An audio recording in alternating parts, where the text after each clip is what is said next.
asbestos. So the main thing I want you to take away from today is have an increased knowledge of the health effects that asbestos can cause.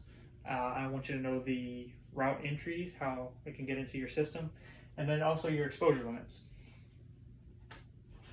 So asbestos is a group of naturally occurring minerals that are both heat and corrosion resistant. Asbestos has been used in products such as insulation, pipe insulation, floor tiles. They can be found in vehicle brakes and vehicle clutches, and also in different building materials.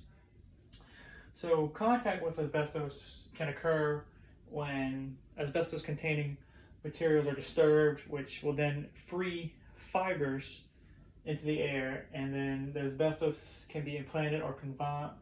Asbestos that is implanted or confined in solid materials do have a risk, but is a less risk of an exposure.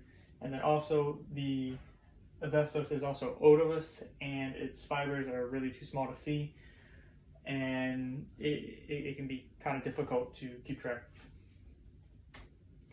So some of the main health effects that can come from asbestos and contact with it.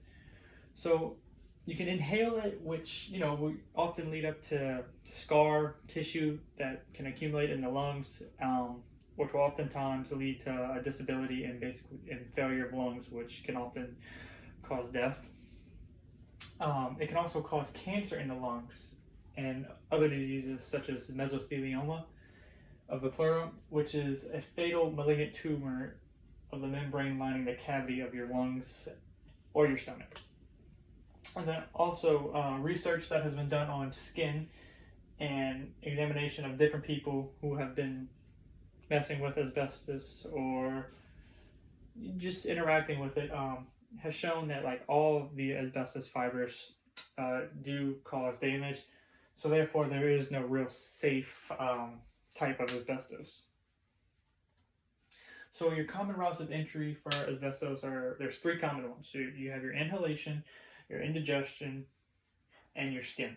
So the main one that is seen most often is your inhalation. So just from messing with the different materials and working around it in the field, you can often inhale some of the fibers.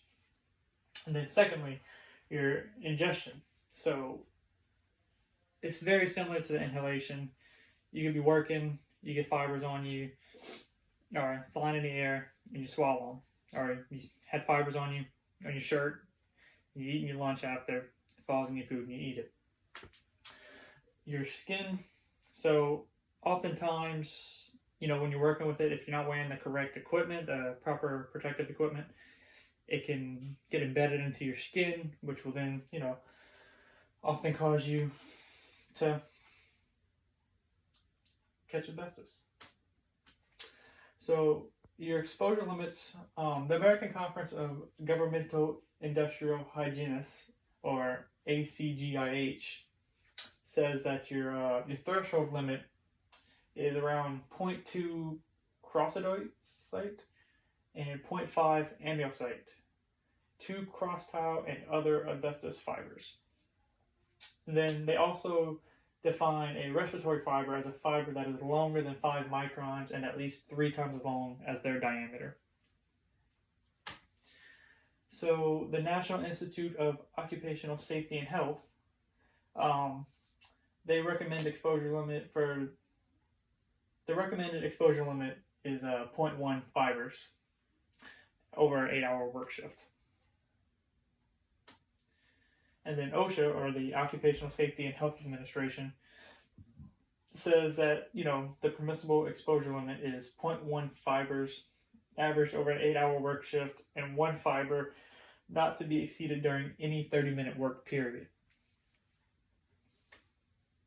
So that's it for this presentation. If you have any questions, I do have my phone number and my office hours that you can come and talk to me. Please don't hesitate to come and contact me or come stop by the office and ask any questions.